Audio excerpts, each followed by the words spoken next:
Welcome back, ladies and gentlemen, to Canadian Football Central, CFL content for the fans, by the fans.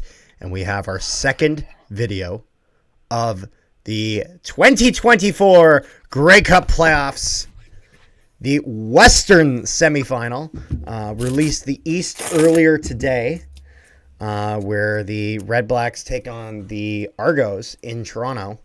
However, we are talking about the BC Lions taking on the Saskatchewan Roughriders in Mosaic Stadium in Regina.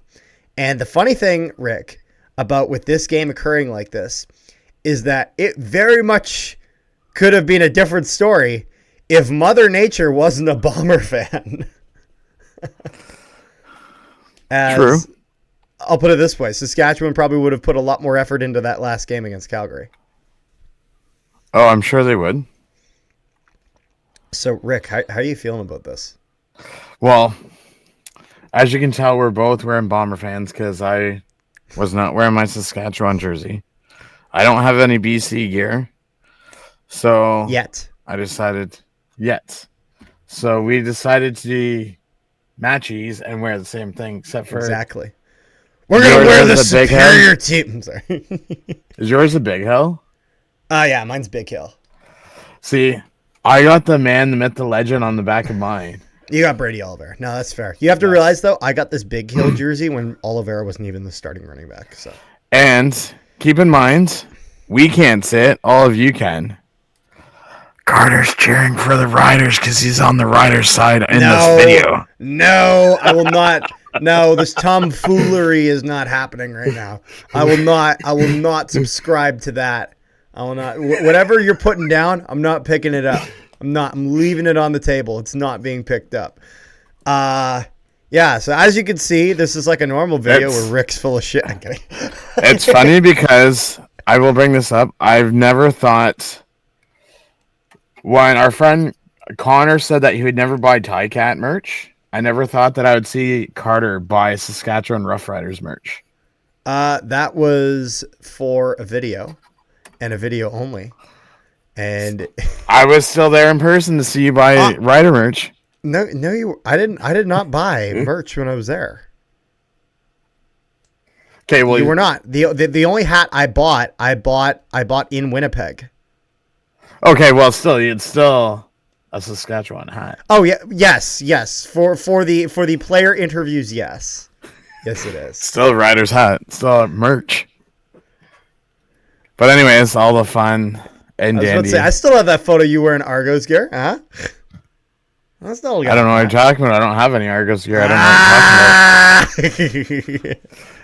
That's all right. We can keep ribbing each other, but we got a game to talk about. However, before we get a bit more into that, make sure you guys leave a like, subscribe if you have not already, and hit the notification bell. Helps out the channel a ton. And if you are listening to this on Spotify, first of all, that means Rick put the video up.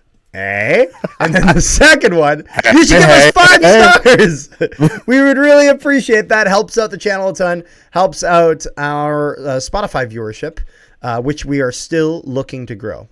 I guess we're still looking to grow our YouTube viewership, but it's all on the rise. So, Rick. So, Carter. This game. Shall we start with the injury report? We shall. The only player for BC that was out this week is Deontay Evans, so everyone else is healthy. As far as... Hold on a second. The only player for BC? BC was Deontay Evans. Doesn't he play on the Alouettes? No, he used to play on the Alouettes. Oh, he's on the Lions now. Sorry, I'm getting confused. Yeah, because you have that Riders background. We can all accept that. No, Sean. No. The reason is because we were actually looking to schedule something with Deontay Evans for a player interview, and so I see a bunch of posts of him with the Alouettes, and so that's why I was confused. Oh, so Sean Bain Jr. is out. Did not practice with a knee injury. Next one is Frankie Hickson. Did not practice with a head injury. Lake Corte Moore, defensive line knee injury, did not practice. And Joe Rob Ustelly, wide receiver, Rob shoulder, Stelly? did not practice. Yes. Yep. So that means Laner's back, McGilligan's back, Olette's back, Keon Shea Johnson's back, Samuel Atmalis is back, Adam LeClaire's back, Raquel Armstead's back, the whole group. So if the Riders lose, I don't want to hear, oh, people did not play, because each team has their top lineup. Yeah. Yeah, that's true. So, all in all, like, I mean, if we're looking at this, it is interesting, like we were saying before, about how this game even comes to fruition. Actually, what was do we know what the season series was between these two? 1-1. 1-1? Okay, and when were those two games? I just want to kind of... It was week 6, BC won by 15. Yeah, and so... And week 19, Saskatchewan won 39-8. That was the game that we were at. Oh, yeah, the blowout, yeah. When BC forgot to show up. And everyone forgot to show up. They just didn't show up. So that first game, 35-20 win for the Lions. That was when Trevor Harris was out. Yeah, that's a good point. That's when Shea Patterson was playing for them. This was kind of when this was like the one loss, like, because Saskatchewan was on the rise at the start of the year, but they had one loss during that rise, and this was that. And so if we look at it, Shea Patterson in that game went 17 for 25, 278 yards, 0 touchdowns, 1 interception. Not really that relevant, though, because he's not going to end up playing. Vernon Adams Jr. did play that game, though, which this will be a bit more relevant. Went 451 passing yards, 10.7 yards on average, 1 touchdown, and 2 interceptions. This was back when he was on fire. And McInnes, 243 receiving yards. Yes, this was the game that he went off. And he did not. He was perfect, 14 for 14. And a touchdown. And Hollins, even him, he was able to still get 83 yards. Rushing. Hollins went 5 for 14. Like, let's be real. He went 5 for 4. He had 14 targets? Yes. Damn. I didn't realize he had so many targets. That's crazy. Sean White went 7 for 7. So that was a big game for him. However, longest only 50 yards. Now, not saying 50 yards is short, but when you have 7 kicks, I thought one of them would be like 55. So, is what it is. Because, I mean, what did he hit that game? 16-yard field goal, 50, 28, 44, 32, 20, and a 35. So, really, most of them are gimmies. Don't forget. If anything, you're wondering how BC didn't get into the end zone more often. Don't forget, MLS was 8 for 10 for 161 yards. That is true. And so that was with the week 6 game. Brett Lothar went 2 for 3 with his longest at 24. And then the next one was what? Week 14, you said? Week 16. Week 16. The appearance of Chase Bryce. Not week 16. Week 19. Right? Week 19, sorry. The appearance of Chase Bryce. Week 19 was an all-out catastrophe. As right at the very, very start of the game, friend of the channel, Mr. AJ Allen gets his first CFL career pick 6. As we were walking to our seats. As we were walking to our seats with a buffalo chicken poutine in hand. I'm going to tell you right now, it was yummy, and I would recommend if you're in Mosaic Stadium. Oh, the popcorn chicken, yes. It was good. It was. Nathan Rourke goes 15 for 23, 200 yards passing, 8.7 yards on average, no touchdowns, 2 interceptions, with one of those being a pick 6. McInnes with 119 yards receiving leads the charge. But if we look on the other side of things, this is where it gets a little funky. where Trevor Harris goes 25 for 30, 271 passing yards, 2 touchdowns, no interceptions. That's not the funky part. The funky part is that AJ Ouellette has passing stats in this game. He was 0 for 1 on his one pass. As it went incomplete, but just a fun thing that happened that game. AJ Ouellette ran 84 yards on 16 rushes, so not a bad game for him.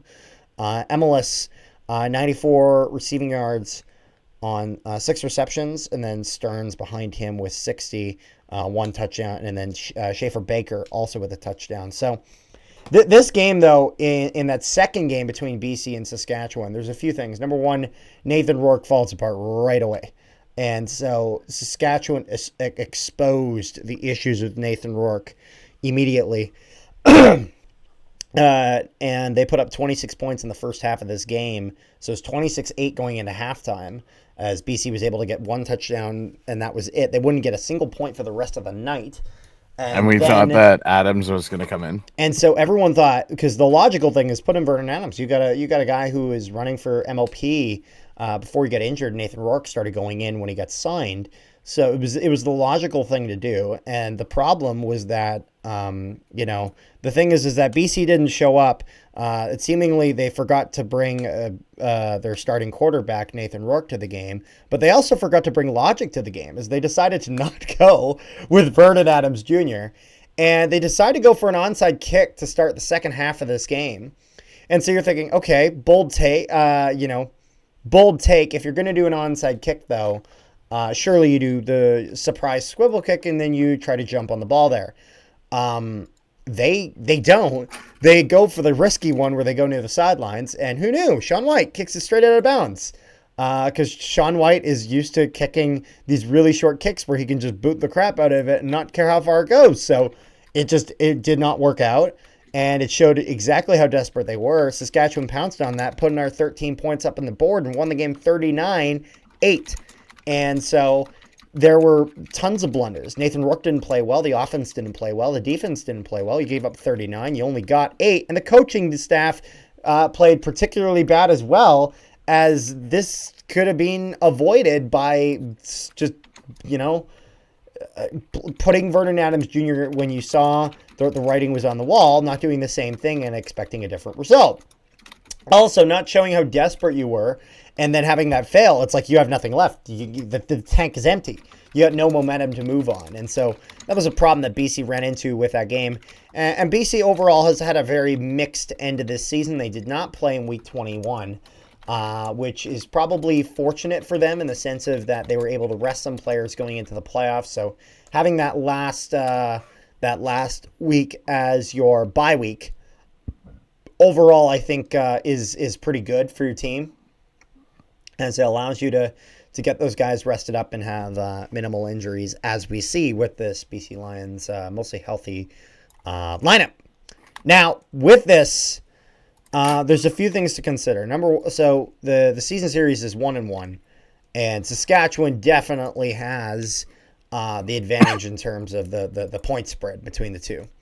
With BC, I believe, winning by, I think, 6 points, something like that, in the first game. 15. They won by 15, but then they lost by 31. So 16-point advantage for the Riders. So 2 scores. However, with 1 game apiece, it at least shows a margin of error here. However, again, fair enough to keep in mind that Shea Patterson was playing that game. Now, with BC, they have confirmed that Vernon Adams Jr. is going to be playing this game, and he will be starting for the BC Lions against the Saskatchewan Roughriders, which is definitely the right call, as Nathan Rourke has just not been it. And not that Vernon Adams Jr. was truly exceptional near the end of this year, but he did well enough to get the win against the Alouettes, 27-3 victory for the Lions when Vernon Adams Jr. went back in. 2 touchdowns, 2 interceptions, 385 passing yards, 26 for 36. Those stats, those are good enough to do something with it. And it's I think the good call, considering that in prior games, rather than throw Vernon Adams Jr. in, they would keep Rourke in until the game was unwinnable, and then Chase Bryce would take the field and would do better than Rourke did, and VA would never touch the field. So it's good to have VA back in there for the Lions. And overall, they need to be able to produce offensively. They got to be able to their secondary has to be able to shut down this receiving core. You got guys like Schaefer Baker. You guys got guys like MLS. If Stearns plays, if Moore plays, you got to be on those guys, because if you're not, that will just be a problem for them. And Rick, are you searching up stats? I was actually working on something else, but oh, okay. I wasn't sure, just because I saw you like a computer guru right now. My question to you is, yeah, with what you've seen from the second half to now, do you think BC made the right decision in paying Rourke all that money? I don't think anyone could say that. Like, I don't know how you could look at the situation now and seriously tell me that this was worth it. Like, it was one of those things where I think hindsight's a little 20/20 in the sense of that I don't think anyone thought necessarily it was a terrible idea to bring him back, but for the amount of money that they just threw at him out of the gate without doing like a prove it deal, in the sense of he had 1 year. It was a very good year. He went up, spent some time in the NFL. But, I mean, how many times have we had guys go up to the NFL, come back down, and it's like, what happened to this guy? Like, he was great, and then he's not resonating. And sometimes that's the way it goes, and sometimes that's not the way it goes. But in my opinion, realistically, I think BC would have been smarter off paying him for a year and then saying, we will reevaluate after this year if you're able to show that you're able to do what you did and show that this wasn't a one-off. Because you know what this was? This was when the Edmonton Oilers saw Darnell Nurse have a career year, and then we're like, yeah, we'll throw $10 million at Darnell Nurse. I'm going to tell you right now, Darnell Nurse, good defenseman, not even close to worth $10 million. Holy crap. Like, seriously, Darnell Nurse is maybe worth like half that at most. Like, so yikes. From August to now, or from August to Grey Cup, he's making $250,000. It's crazy. And then next year and the year after that, he's making minimum $600,000 with that extra money. He's making $750,000 just to sit there. Maybe he turns it around. And next year they'll have a full camp. To be fair, I'll give it a chance in the sense of that the playbook they have right now was really made for VA. It was not made for Nathan Rourke. And so, not saying that Rourke couldn't learn it, but it was designed around Vernon Adams Jr.'s strengths. So, with next year, if they decide to go with Rourke, which, I mean, they keep trying to throw him down the throat, so they very well might. If they have a playbook that's more tailored to him and he's playing from the start, maybe you get a better result. Maybe you don't, though. So I think BC's got to be very, very careful with what they do in that regard, in the sense of that this is a very expensive situation for them. But Vernon Adams Jr. is going to be playing this game, and I think that's the right call. And so then with Saskatchewan, there's a few questions that they have. So let's say Frankie Hickson is healthy. Does Frankie Hickson, AJ Ouellette, or Raquel Armstead play this game? As honestly, any one of those three is a good choice. Really, I don't see a bad choice out of that. As AJ Ouellette's kind of struggled. Depends on what you want. Earlier part of the year, but then he got going. Armstead was very, very good with Ottawa. Came to Saskatchewan, did pretty decent. But then Hickson has kind of been in the system a little bit longer. And as a bit of a speed back as opposed to a power back, he had a bit more success with the offensive line of the Saskatchewan Roughriders. So realistically, they have a lot of options in that regard. If Hickson does not play, if what we see in him not practicing today continues, then the question will then be between AJ Ouellette and Raquel Armstead. And realistically, I see AJ Ouellette playing most of that, and Armstead maybe getting some time here and there. And both would be dressed. So realistically, I see them, AJ Ouellette dressing no matter what. Armstead is riding the pine if Hickson's available, most likely. And if Hickson's not available, then Armstead is in and will get some time here and there. That would be my guess. So, comparing the receivers, McInnes had a McInnes season, almost 1,500 yards, but it was like 1,469. 7 touchdowns. However, that's also a little bit top heavy in the sense of that I think he was significantly more outstanding near the start of the year than he was near the end. Not saying he was bad near the end, but he wasn't putting up the 150 receiving yard game. Then you have Alexander Hollins, who put up 937 yards, 6 touchdowns. I'm actually surprised he didn't hit 1,000. I really thought he would. After those two, you only have Erdenhart, Stanback, and Barry Hill, each with 2 touchdowns each, and that's it. Yeah. Oh, and Fulgrim, but they released him. So BC they have a bit of a Keon Hatcher didn't even have 1. Yeah, no, they have a bit of a weakness at that receiving core. Not in the sense of that they don't have capable receivers, but that they're very top heavy, and if Saskatchewan secondary can lock down on those 2 guys, I mean, you pretty much bring this offense to a halt.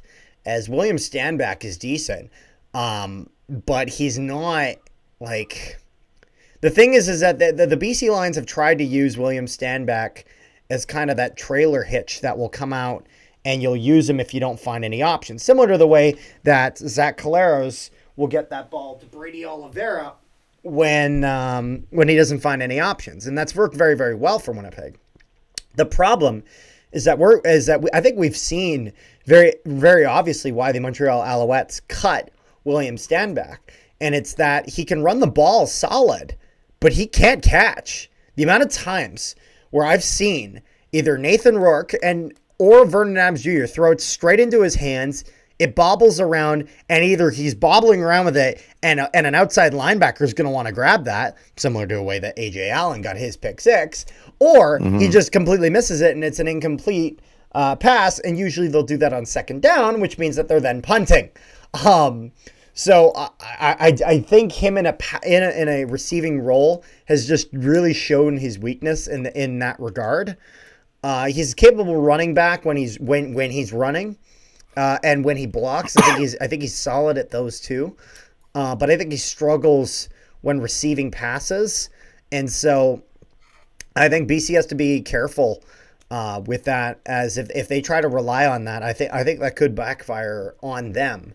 In the sense of I think AJ Ouellette is much better at receiving those passes and rolling with that. So all in all, I think that's kind of one of the issues that the Lions have, and I think that's where Saskatchewan is significantly deeper. Because even if we look at guys that haven't always played, guys like a Joe, it's like I think BC would kill for a guy like a Joe as like a 3rd, 4th receiver in that depth chart. As I think he's significant. I think they're significantly better than Eberhardt and some of the other guys they have there. No offense.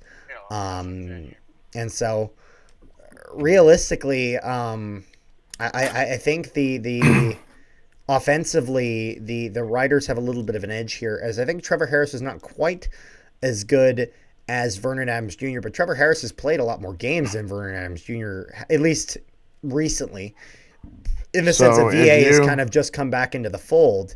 But Trevor Harris, ever since he came back after Shea Patterson's stint, he's been the man again, because it's a designated 1-2 relationship in Saskatchewan.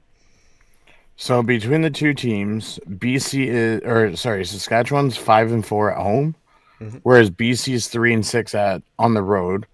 Saskatchewan's 5-5 in the division, whereas BC's 4-5. If you compare the two teams, Saskatchewan's only scored 30 points more than BC, but BC's only given up 5 more points on defense than Saskatchewan has. I see. Now, one thing I am curious about. I'm curious about the all-time record between these two teams.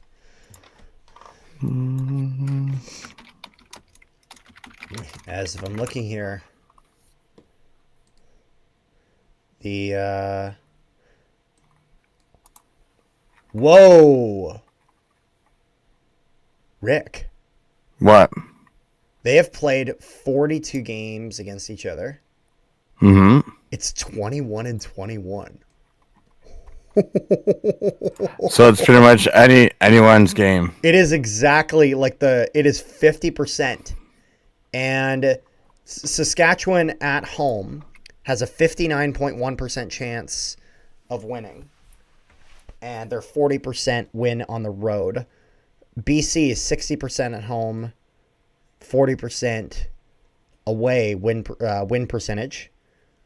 Both average basically 24 points per game against each other. Saskatchewan averages 26.5 home points per game, and BC averages 24.8 away points per game on the road.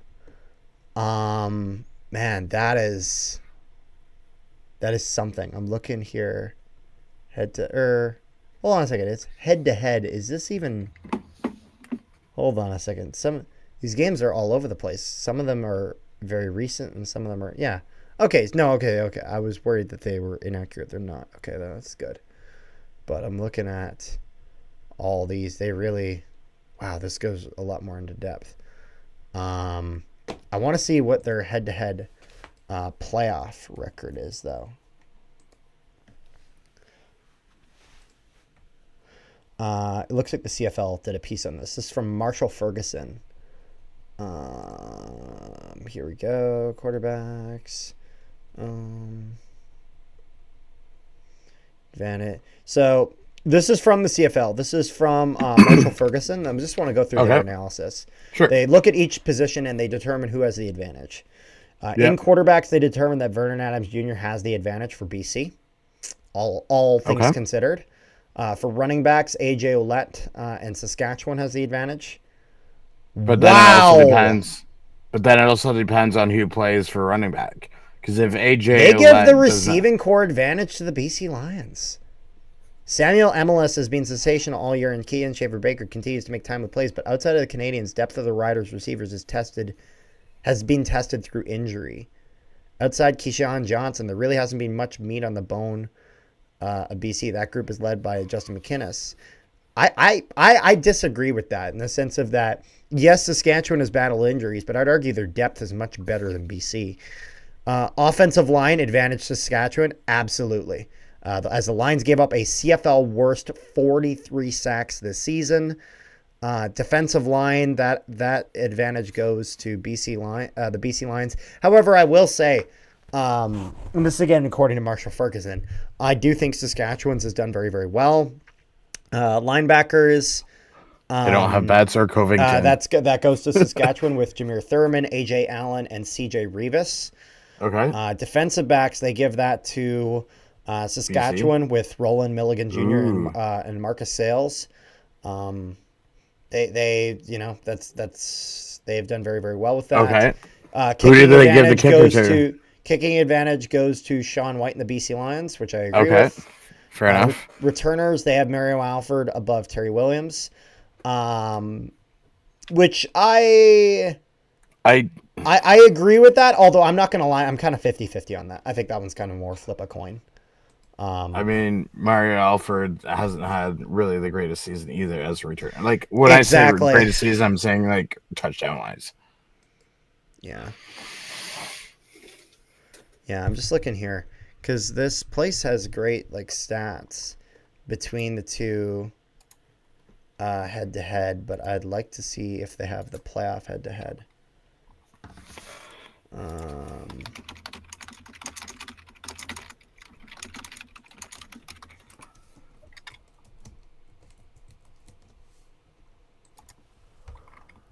Let's see here.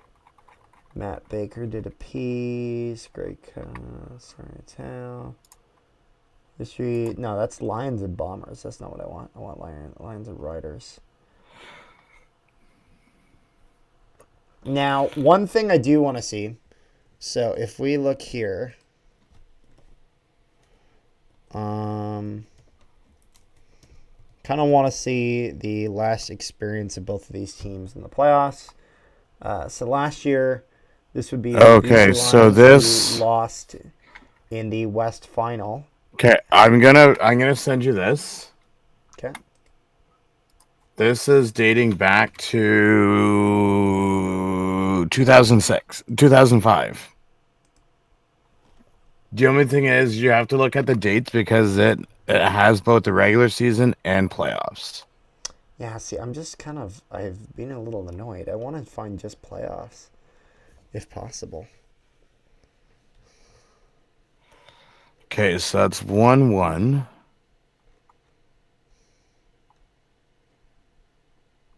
Yeah. Um, But anyways, so recently, 2-1, 2023 3-1. West final box score. Yeah, let's take a look here. So if we're looking at the stats here for 3-2. the BC Lions versus the Winnipeg Blue Bombers last year in the West final, just because I want to take a look at the most recent playoff game for each. 4-2.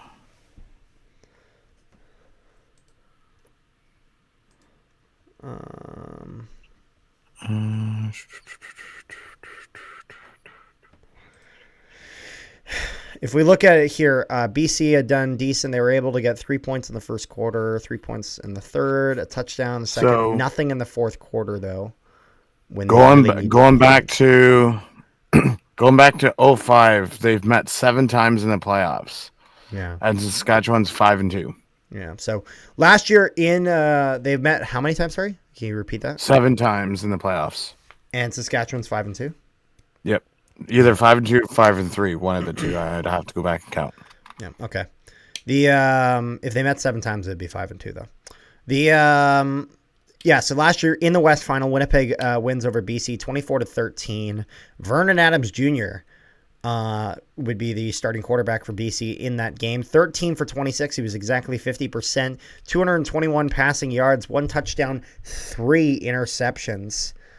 And actually, funny enough, I'm going to assume this is a fake punt. I can't remember, as Stefan Flintloft has 1 completed pass for 9 yards. So I imagine that's a fake punt. You know what I mean? Mm-hmm. But if we look at rushing, Mizell actually was their leading rusher with 37 yards. And then receiving was Justin McInnes with 110. Then Lucky Whitehead, now, of course, in the Bombers, with 62. Alexander Hollins with 41. Then Patrice Rene, and then Dominic Rhymes was down there. Javon Cotoy, which I'm surprised really just hasn't come off.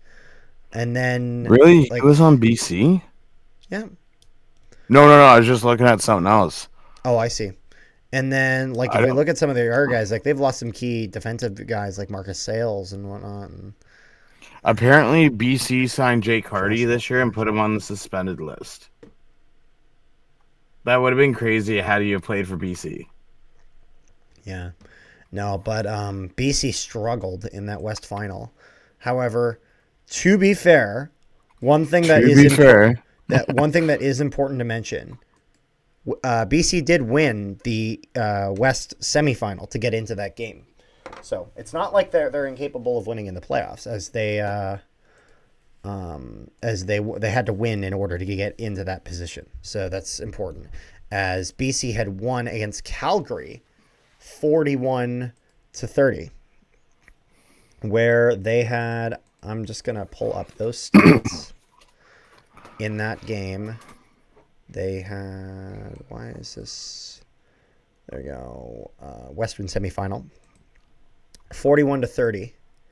And if we look here at their player stats. So, BC in that game would put up 14 points in the first and second quarter, put up 3 points in the third, 10 in the fourth, And for BC, Vernon Adams Jr. would go 28 for 39, 413 passing yards, 2 touchdowns, no interceptions. And then rushing, Vernon Adams Jr. also led with 54. Keon Hatcher had himself a good night, 195 receiving yards. Javon Catoy with 63. Mizell with 54. And then actually Justin McInnes only got 2 targets, 2 receptions for 24 yards. Dominic Grimes, of course, no longer there. He's now in Ottawa. And then Alexander Hollins with 44 yards there. So we can just kind of see some of the changes in the Lions here. In terms of roster, it's not very significant, but they were able to win a clutch game against Calgary, where Kadeem Carey had played very solid. Reggie Begelton had a good game. Jake Mayer was actually not too terrible, but they were able to get the win and advance to the West Final. They wouldn't win that West Final, but they did at least get there. Now, when was the last time Saskatchewan was in the playoffs? Give me 1 second.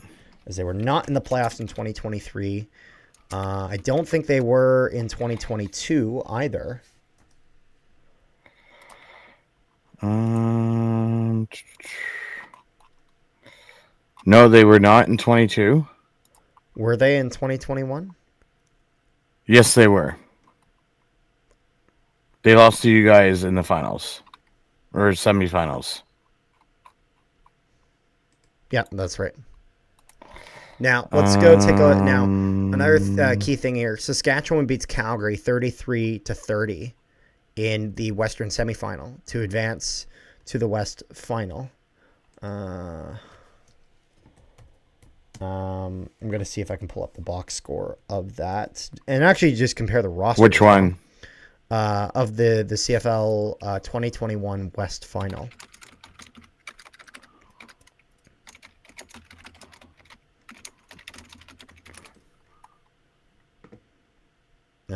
Where Winnipeg would win that game 21-17. Where if we take a look here, let's see how similar the stats are. So starting quarterback for Saskatchewan was Cody Fajardo. Went 19 for 27. I think this was the infamous hit the uprights game where Cody Fajardo needed a touchdown and they dinged the uprights in the fourth quarter. Deshaun Williams, I remember that guy. Yeah, and they had William Powell as their leading running back. There's a wide receiver you don't really hear much from anymore, Braden Linnaeus. Yeah, Braden Linnaeus, and then they also had Taquille. You guys had Williams. Sean McGuire as your backup quarterback. Yes, I remember because I remember when he got beat one time, and I called the video "Bullied McGuire," like the bully McGuire memes. Since when does Legio run for a rush? He had -1 yards, but he rushed. I don't know. Rashid Bailey. Maybe he got tackled when he was kicking. I don't know. I don't know. Darvin Adams. Darvin Adams, what a guy! Whatever happened to him? I don't even know. I think he was in Ottawa. And then they had Jamal Morrow, Schaefer Baker was still there, but weren't really. Steven Richardson, Jonathan Kongbo. However, I think that Saskatchewan's probably in a much better situation now than they were in that game in the West Final against Winnipeg. So. Do you remember that drama with Jonathan Kongbo and bringing the team's airing the dirty laundry? Yes, I remember because I put the Twitter bird on the thumbnail. I can't wait till that happens again, and I just have to put that really weird looking X. Your famous offensive lineman that you miss, Drew Desjardins, Jake Thomas. My famous offensive lineman I miss. I can name a few. Jesse Briggs. I miss Drew Desjardins, and I miss Michael Couture, who is center for the BC Lions. It's funny. People crap on the BC Lions offensive line because there's a lot of problems with them, but Michael Couture is significantly better than Colin Kowski. AC Leonard, Pete Robertson, Purifoy, Damian Webb. Don't name Pete Robertson. Do not name Pete Robertson. We don't like Pete Robertson. It's funny because back in that game, Ronald Milligan Jr. didn't even have a tackle. Yeah. And Vedvik, our former punter, was the punter for Saskatchewan in that game. Oh, there you go. But all in all, there's a lot. It's an interesting head-to-head between these two teams going into I don't know what I'm. and winner obviously going to face Winnipeg. This is basically just the squad of who doesn't like Winnipeg, in the sense So of BC so obviously recently has had a rivalry with the Bombers. Bomber fans, of course, infamously chanting "BC sucks" every time they play against BC. And then Saskatchewan and Winnipeg is a rivalry that needs no introduction and is in my opinion, the hottest rivalry in the CFL, where fights start, as we have seen, and shit really hits the fan and goes bananas in some crazy ways. Because Rick, you knew how loud Winnipeg was against Toronto. Imagine Saskatchewan. I will say you clearly have not been to a Ticat Argo game. Do we need to bring up the staff and players fighting fans? Here's my thing. From 2017. I don't doubt that is maybe the second biggest rivalry, but here's the thing, Rick. Rivalry, it takes two to tango. Here's the thing, because even though the Ticats will have a sellout attendance, the Argos won't. I don't think you can. That's the thing, is that Winnipeg Saskatchewan's a bigger rivalry, but it's not the fault of the Ticats. It's the fault of the Argos, because they're not. No, but I'm just saying, like, there's been worse things. Oh, it gets heated, I'm sure. You guys are just the bigger rivalry out west. We're just the bigger rivalry out east. I'll give you that. You guys do have the biggest rivalry in the east, definitely. But all in all, this will be a really, really fun postseason coming out of the West, with just how strange a year this has been, where Winnipeg behind by crazy, coming back and now leading the division, and then Saskatchewan starting off hot, falling off, and then starting to come back.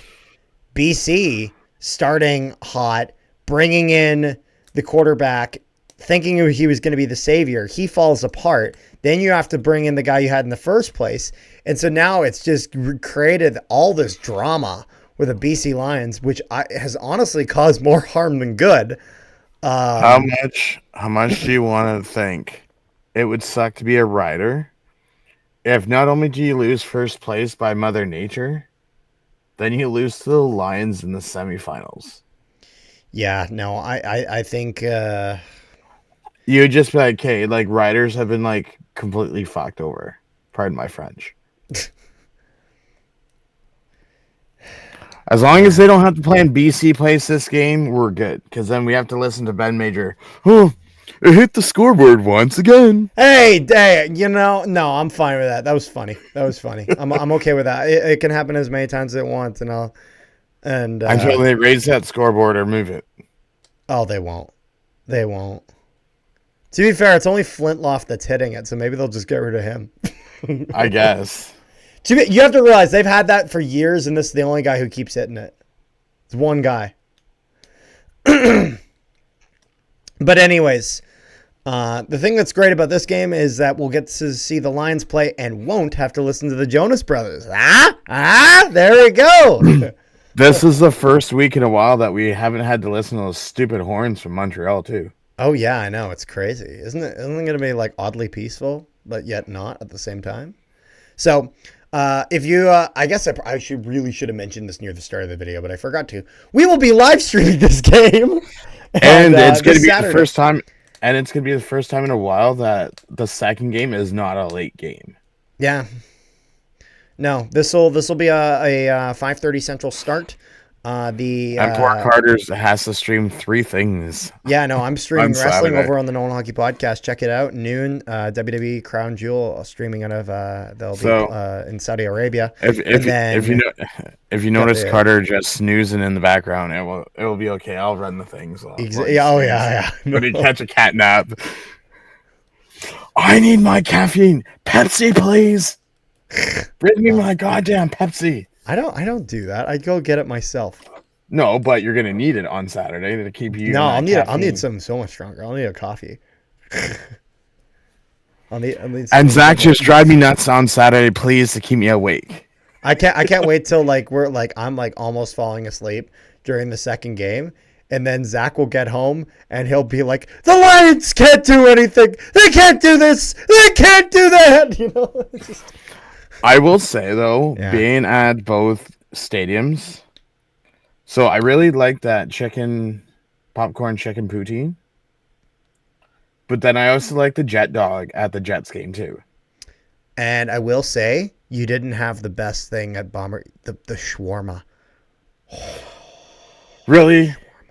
You should have told me that there was a shawarma there, bud. Oh, I did. Yeah.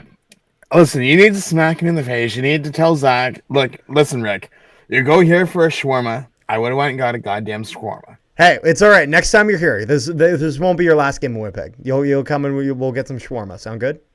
Okay. We got a banging shawarma place. It's great.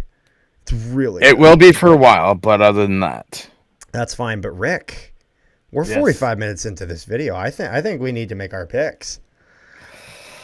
well, you can tell that who I'm going with, and no, it's not Winnipeg.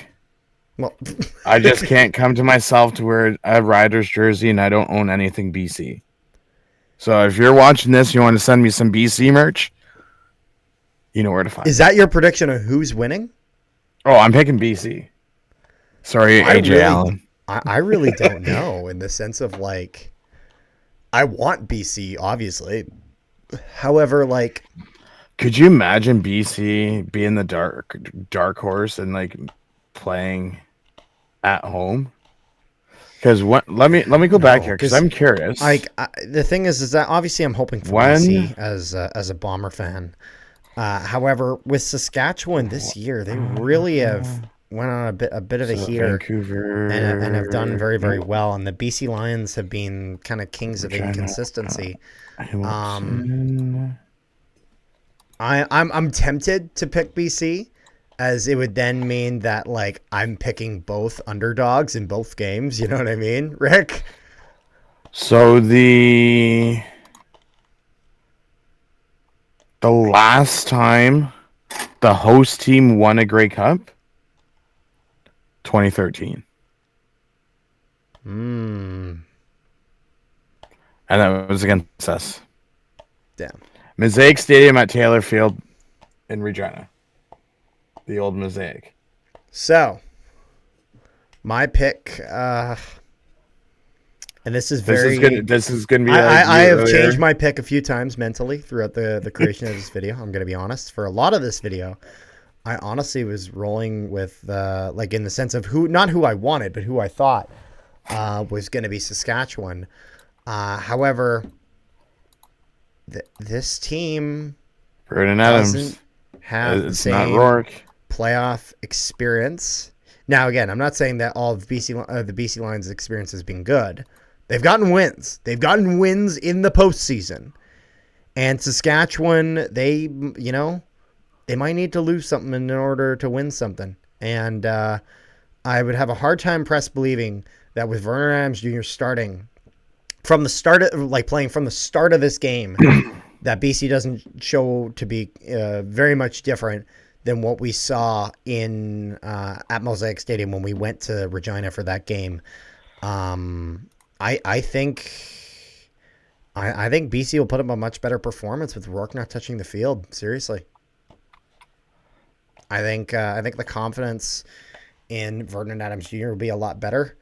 And all in all, I think actually a big difference in this game is that Vernon Adams Jr. I think will be good enough to get Sean White into field goal range and slowly tick that score up. And I think that'll make a difference. I mean, earlier this year with Vernon Adams Jr. he was able to push him down the field enough 7 different occasions for him, Sean White, to be able to kick a field goal. That's 21 points on the board just in field goals. So I think that's something that you cannot deny from the BC Lions, and I don't think I can say the same about Brett Lothar with the Saskatchewan Roughriders. I think Brett Lothar is a decent kicker, but not on the same level as Sean White. And I've seen mixed results from the Saskatchewan Roughriders in being able to push into field goal range, where Brett Lothar could consistently hit it. So very, very, very close, but.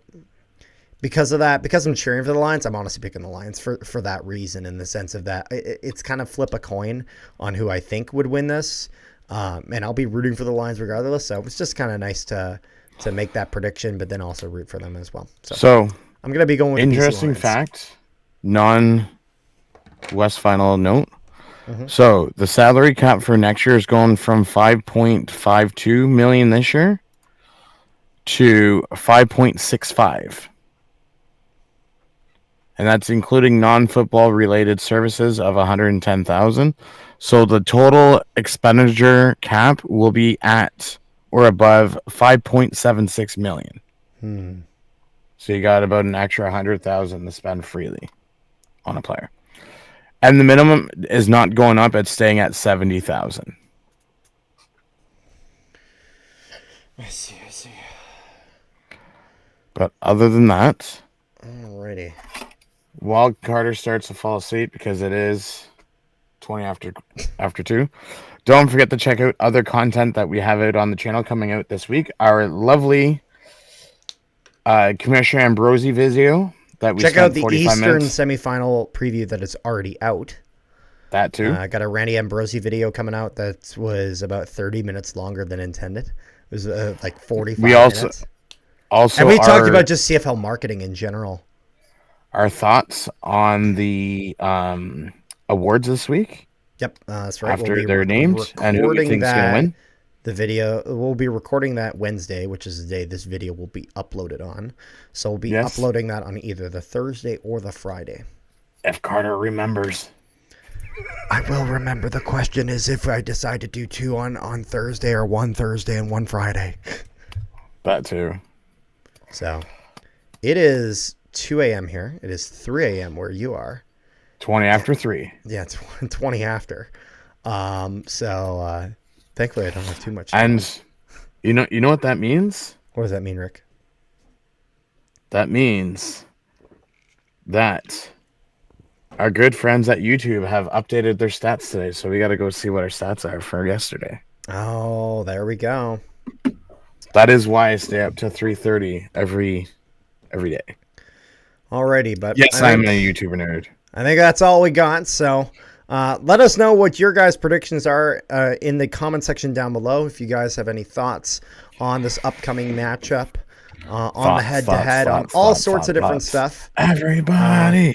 And then comment that down below. Rick's confusing me. What are you talking about, Rick? Shot. Oh. I was asking for comments, not shots. Everybody.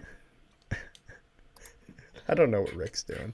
But anyways, leave some comments down below. Again, like the video if you haven't already. Subscribe if you have not already. And stay tuned for all that wonderful content coming up. Make sure you guys join in this Saturday for the live streams, whether that's the Eastern semifinal or the Western. We're going to be live for both of them. It's going to be a lot of fun. Make sure you guys join up for that. Rick knows there's a lot of nonsense that happens on that. It's truly great. And little shenanigans. Without further ado, we will see you guys next time. Peace, love. Well, actually, no. Peace, love, and positivity for all you wonderful people at home. And now we will see you guys next time.